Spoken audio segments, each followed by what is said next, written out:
আসসালামু আলাইকুম প্রিয় দর্শক, আপনাদের সবাইকে স্বাগত জানিয়ে শুরু করছি এনটিভির পাক্ষিক অনুষ্ঠান মহিলাঙ্গন।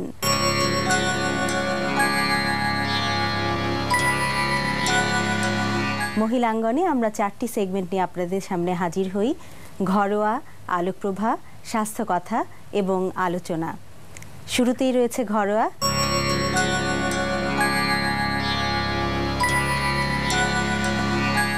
সঙ্গে রয়েছেন মুনিরা সুলতানা আপা, আপন ঘরের পরিচালক।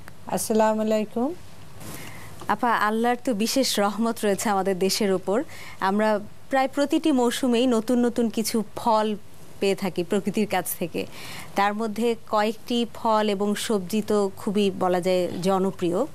তার মধ্যে যেমন রয়েছে আম, গাজর, আর ইদানিং তো স্ট্রবেরির উৎপাদন খুব ভালো হচ্ছে বাংলাদেশে।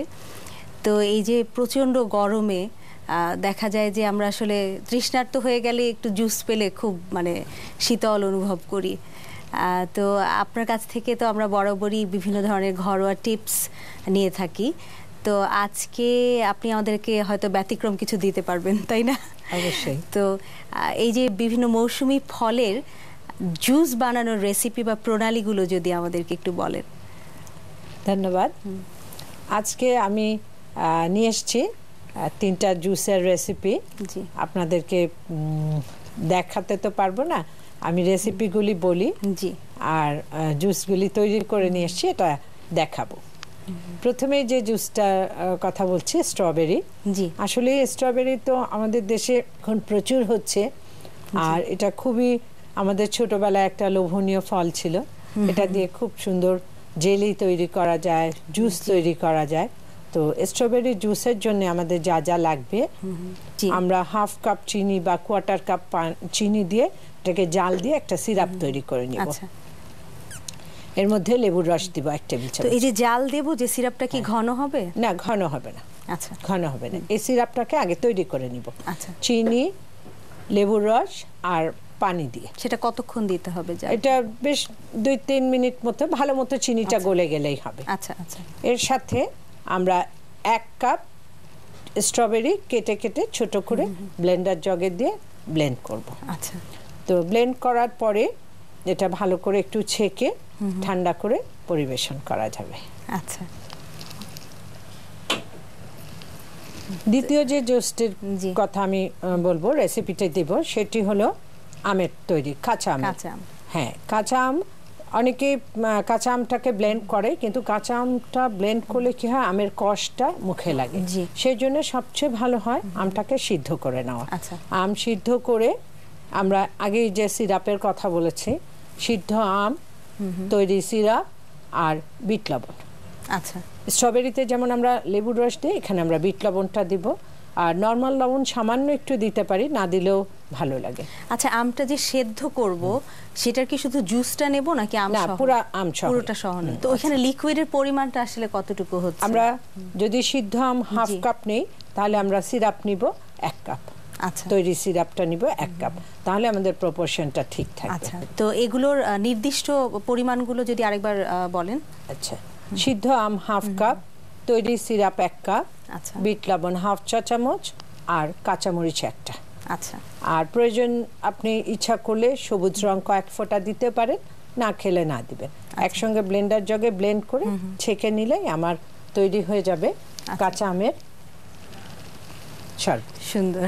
এটা একটু রং দেওয়া হচ্ছে 2-3 ফোঁটা সবুজ রং, এই জন্য শরবতের রংটা সবুজ হয়েছে। জি দর্শক, দেখলাম ঝটপট তৈরি হয়ে যাওয়া স্ট্রবেরি এবং কাঁচা আমের জুস। আপা, এবারে দেখতে চাইবো একটু ব্যতিক্রম কিছু, সেটি হচ্ছে যে খুব কমন কোনো সবজি দিয়ে যদি আপনি জুস বানিয়ে দেখান আমাদের। এবার যে রেসিপিটি বলবো সেটা হলো গাজর দিয়ে তৈরি জুস। এটাকে তৈরি করতে লাগবে হলো গাজর গ্রেট করে, গাজরের রস হাফ কাপ, আর সোডা ওয়াটার। সোডা ওয়াটারটা আজকাল প্রত্যেক ডিপার্টমেন্টাল স্টোরেই পাওয়া যায়।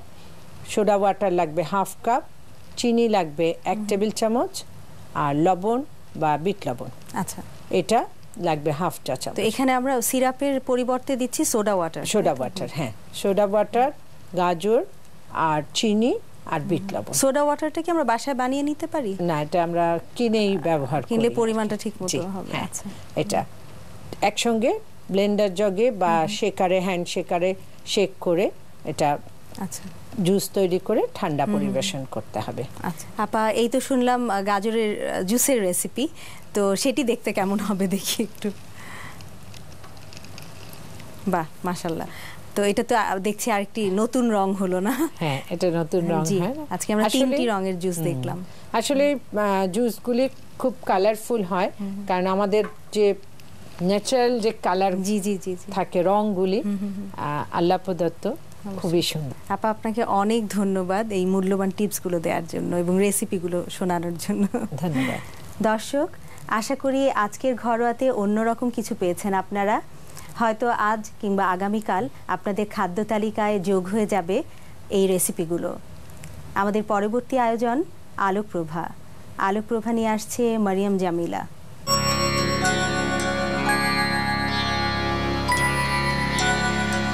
সুপ্রিয় দর্শক, আসসালামু আলাইকুম। আলোকপ্রভায় আপনাদের স্বাগত জানাচ্ছি। আমি মারিয়াম জামিলা। আশা করি আল্লাহর রহমতে আপনারা সবাই ভালো আছেন। আলোকপ্রভায় আমরা প্রতিবারই কিছু দিক নির্দেশনামূলক বিষয় নিয়ে আলোচনা করি। আজও আমরা বর্তমান সময়ের একটি সমস্যা নিয়ে আলোচনা করব। আমাদের আজকের বিষয় হলো বন্ধু নির্বাচনের ক্ষেত্রে আমাদের কি কি বিষয়ে সতর্কতা অবলম্বন করা উচিত। বন্ধুত্ব হলো এমন একটি সম্পর্ক যা কিনা ছোট বড়, ধনী গরিব নির্বিশেষে সবার জন্য প্রযোজ্য। কিন্তু বর্তমানে আমরা এমন একটি সময় পার করছি যেখানে অনেক আপন সম্পর্ক ঝুঁকির সম্মুখীন। দেখা গেল যাকে আপন ভেবে মানুষ দুর্বলতার বিষয়গুলো তুলে ধরছে, সেই মানুষটি হয়তো পরবর্তীতে সবচাইতে বড় ক্ষতির কারণ হয়ে দাঁড়াচ্ছে। বন্ধুত্বের ক্ষেত্রে ভুল ব্যক্তি নির্বাচনের কারণে সম্পর্ক ছিন্ন, ধোঁকা আর ব্ল্যাকমেইলিংয়ের শিকার মানুষ অহরহই হচ্ছে। তাই সমাজও হয়ে উঠেছে অশান্তির জায়গা। তাহলে কি আমরা বন্ধুত্ব করব না? মানুষের উপর আস্থা বা বিশ্বাস হারিয়ে ফেলব? কখনোই না। সুপ্রিয় দর্শক, আমরা জানি যে ইসলাম হলো একটি পূর্ণাঙ্গ জীবন ব্যবস্থা। তাই জীবনের ছোট বড় সমস্ত সমস্যারই সমাধান আছে এখানে। আল্লাহর পছন্দনীয় পন্থায় বন্ধুত্ব স্থাপন করলে আমাদের কখনোই আফসোস করতে হবে না। তাই বন্ধু নির্বাচনের ক্ষেত্রে ইসলামের বিধান হলো সৎ এবং চরিত্রবান মানুষের সাথে বন্ধুত্ব করা। মিশকাত শরীফে বর্ণিত হয়েছে, রাসূল সাল্লাল্লাহু আলাইহি সাল্লাম বলেছেন, কারো চারিত্রিক অবস্থা জানতে হলে তার বন্ধুর চারিত্রিক অবস্থা জেনে নাও, কারণ মানুষ তার বন্ধুর দ্বীনের উপর প্রতিষ্ঠিত হয়। সুতরাং প্রত্যেক ব্যক্তির চিন্তা করা উচিত যে সে কার সাথে বন্ধুত্ব করছে। রাসূল সাল্লাল্লাহু আলাইহি সাল্লাম বলেছেন যে প্রত্যেক মানুষ তার বন্ধুর দ্বীনের উপর প্রতিষ্ঠিত হয়। তার মানে হলো যে বন্ধুর আচার আচরণ, প্রবণতা, আবেগ, রুচি ও চিন্তাধারা যে কোনো মানুষের উপর প্রভাব ফেলতে বাধ্য।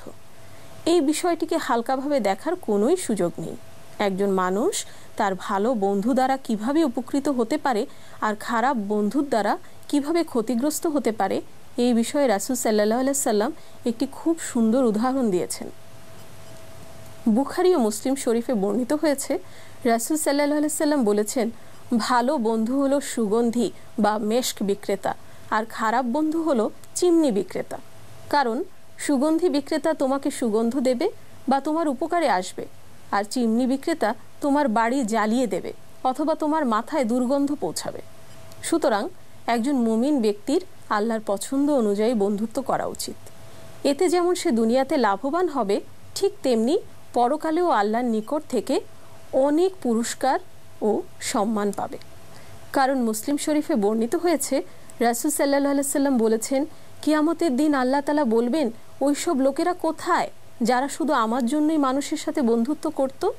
আজ আমি তাদেরকে আমার ছায়ায় স্থান দেব। সুবহানাল্লাহ। এই প্রসঙ্গে আরও একটি হাদিস বলছি। আবু দারদা রাদিয়াল্লাহু তাআলা আনহু হতে বর্ণিত হয়েছে, রাসূল সাল্লাল্লাহু আলাইহি সাল্লাম বলেছেন, কিয়ামতের দিন কিছু লোক কবর থেকে এমন অবস্থায় উঠবে যে অন্যেরা তাদের মর্যাদা দেখে ঈর্ষা করতে থাকবে, অথচ এরা নবীও নন এবং শহীদও নন। এই শুনে একজন বেদুইন বলল, ইয়া রাসূলুল্লাহ, এরা কারা? তিনি জবাবে বললেন, এরা তারা যারা শুধু আল্লাহর জন্যই বন্ধুত্ব করত। সুপ্রিয় দর্শক, আসুন আমরা আজ থেকেই বন্ধু নির্বাচনে সতর্ক হই। আল্লাহর পছন্দকে প্রাধান্য দিয়ে হয়ে উঠি আল্লাহর প্রিয় পাত্র এবং দুনিয়া ও পরকালের অশেষ সম্মান ও মর্যাদার অধিকারী। আল্লাহ আমাদেরকে কবুল করে নিন, আমিন। ওয়াখিরু দাওয়ানা আনিল হামদুলিল্লাহি রাব্বিল আলামিন বিরাহমাতিকা ইয়া আরহামার রাহিমিন। আলোকপ্রভা পরিবেশন করলেন মরিয়ম জামিলা। নিচ্ছি ছোট্ট একটি বিরতি, আমাদের সঙ্গেই থাকুন। বিরতির পর আবারও ফিরে এলাম মহিলাঙ্গনে। এবারে রয়েছে স্বাস্থ্য কথা।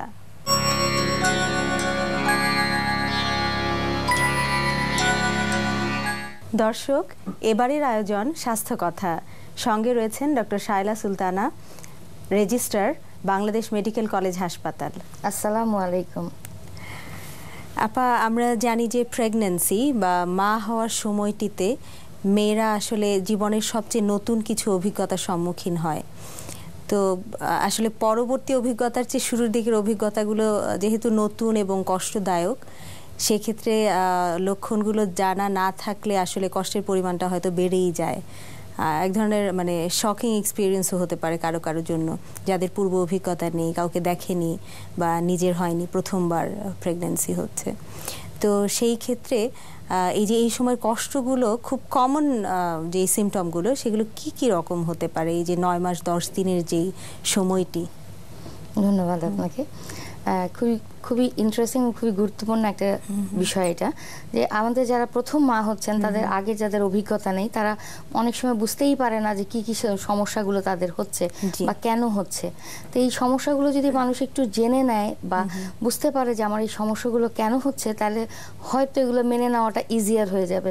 এবং যখন আপনি কোনো জিনিস সহজে মেনে নেবেন তখন কোপ করাটাও খুব ইজি হয়ে যাবে, সহ্য করার ক্ষমতাটা বেড়ে যাবে। যেমন ধরেন এই সময়টার মধ্যে বেশিরভাগই যাদের হয়, যেমন নজিয়া, বমিটিং, বমি ভাব হওয়া বা বমি করা, খুব দুর্বল লাগা, খেতে ইচ্ছা না করা, তারপরে হয়তো আপনার অনেকেরই অ্যাসিডিটির সমস্যাটা এই সময় প্রচুর বেড়ে যায়, অ্যাসিডিটি হওয়া, বুকে জ্বালা পোড়া করা, অনেক সময় কনস্টিপেশন দেখা দিতে পারে। এছাড়াও কিছু কিছু সমস্যা হয়, যেমন ধরেন ব্যাক পেইন। এটা খুব খুব বেশিরভাগ শতকরা 50 জন মারাই এই কমপ্লেনটা করে এসে যে আমার তাদের ব্যাক পেইন হচ্ছে।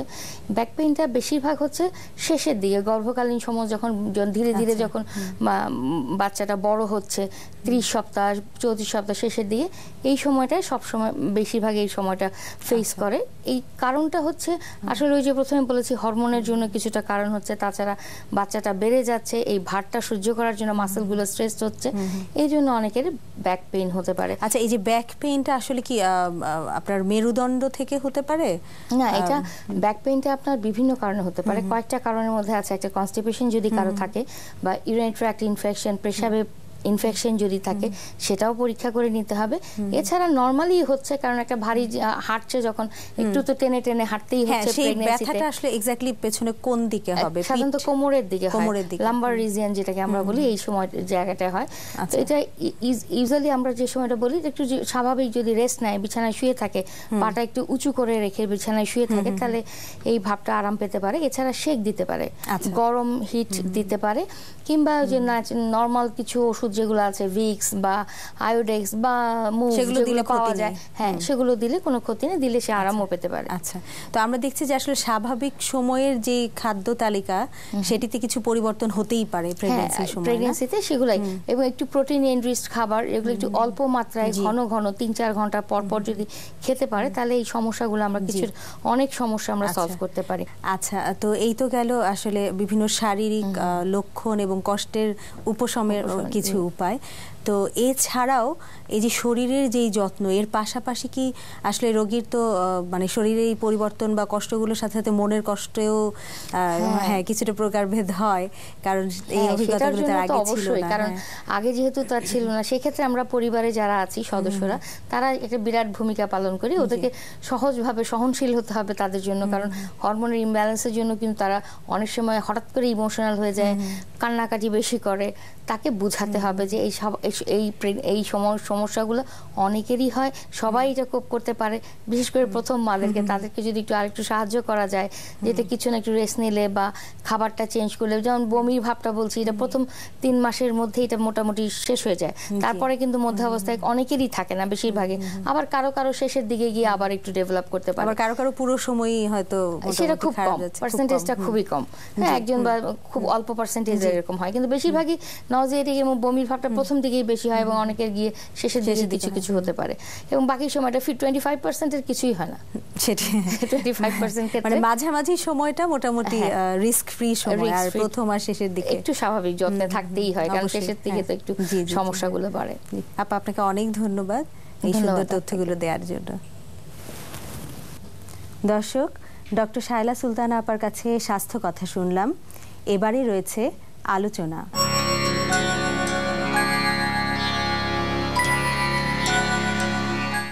আলোচনার আজকের বিষয় স্বাস্থ্য ভাবনা। আমরা বরাবরই আসলে স্বাস্থ্য কথায় দৈনন্দিন স্বাস্থ্য সমস্যা, তার প্রতিকার, আমাদের করণীয় নিয়ে কথা বলি। তবে আজকের প্রসঙ্গটি ভিন্ন। আমরা সামগ্রিকভাবে স্বাস্থ্য নিয়ে আমাদের ভাবনাটা কীরকম হওয়া উচিত তা নিয়ে কথা বলবো। এ বিষয়ে কথা বলার জন্য স্টুডিওতে আমাদের সঙ্গে রয়েছেন নাইমা জান্নাত, সহকারী চিকিৎসা মনোবিজ্ঞানী। আসসালামু আলাইকুম। আপা, আমরা তো আসলে রোজকার সেগমেন্টে সাধারণত স্বাস্থ্য কথায় শারীরিক সমস্যাগুলো নিয়ে কথা বলি, শারীরিক বা স্বাস্থ্যগত যেই মানে কমন প্রবলেমগুলো, তার প্রতিকার, আমাদের করণীয় নিয়ে কথা বলি। তো আজকে যেহেতু আলোচনা সেগমেন্টের এটি মূল প্রতিপাদ্য বিষয় স্বাস্থ্য ভাবনা, তো স্বাস্থ্য নিয়ে আসলে আমাদের ভাবনাগুলো কেমন হওয়া উচিত? স্বাস্থ্য বলতে আমরা কি বুঝি? বাংলাদেশে আসলে খাদ্য নিরাপত্তার বিষয়টি আপনি জানেন কয়েক বছর ধরে বেশ জোরালোভাবে আলোচিত হয়ে আসছে। 200-রও বেশি রোগের কারণ বলা হচ্ছে এই অনিরাপদ খাবার, বিশেষ করে ক্ষতিকর ব্যাকটেরিয়া, ভাইরাস, রাসায়নিক পদার্থ মিশ্রিত খাবার। এবং এর মধ্যে মৃত্যু ঝুঁকি অনেক বেশি। 20 লাখেরও বেশি মানুষ এই অনিরাপদ খাবারের কারণে মারা যাচ্ছে, এর মধ্যে অধিকাংশই শিশু। আমরা তো মানে খাদ্য নিরাপত্তার বিষয়টিকে এবার হাইলাইট করছি, কিন্তু আসলে স্বাস্থ্য বলতে কি শুধু এই খাবারের সাথে শরীরের সম্পর্ককে বোঝায়, নাকি এর সাথে আরও কিছু বিষয় যুক্ত রয়েছে? স্বাস্থ্য ভাবনার মধ্যে আসলে আর কি কি ইনক্লুডেড হওয়া উচিত? স্বাস্থ্য ভাবনার মধ্যে আমরা আসলে শারীরিক স্বাস্থ্য, মানসিক স্বাস্থ্য এবং আমাদের যে স্পিরিচুয়াল হেলথ, আধ্যাত্মিক বা আত্মিক যে স্বাস্থ্যটা, সেটাকেও আমরা নিয়ে আসতে পারি। সাধারণত শারীরিক স্বাস্থ্য বলতে আমরা আমাদের দেহকে ভালো থাকাকেই বোঝাই, রোগবালাই মুক্ত থাকাকে বোঝাই। কিন্তু মানসিক স্বাস্থ্য বলতে আমরা আবেগ, চিন্তা, আমাদের দৃষ্টিভঙ্গি ও মূল্যবোধের সুস্থ অবস্থাকে আমরা বোঝাচ্ছি। সময়ের সাথে সাথে বা অসুস্থতার পরিমাণ যখন একদিকে বৃদ্ধি পাচ্ছে, অন্য সুস্থতাগুলো আসলে এক ধরনের বিপর্যয়ের সম্মুখীন হচ্ছে। তো এই যে অসুস্থতা মানুষের মধ্যে, সেগুলো হলে আসলে কি কি লক্ষণ বা কি কি সমস্যা তৈরি হতে পারে? প্রথমত দেখা যায় যে অনেক বেশি মনোযোগের অভাব থাকে, তো তার বিভিন্ন শারীরিক সমস্যা তো আছেই, সেগুলো দেখা দেয়। সম্পর্কে বিশেষ করে অনেক বেশি জটিলতা দেখা দেয়, অস্থিরতা বেড়ে যায়। সম্পর্কের জটিলতার ক্ষেত্রে যে সে হয়তো বাবা মার সাথে ভালো ব্যবহার করছে না, পরিবারের শিশুটি, হাজব্যান্ড ও তার ওয়াইফের সাথে সবসময় ঝগড়াঝাটি করছে, এবং ওখান থেকে দেখা যাচ্ছে বিভিন্ন নৈতিক স্খলন তৈরি হচ্ছে।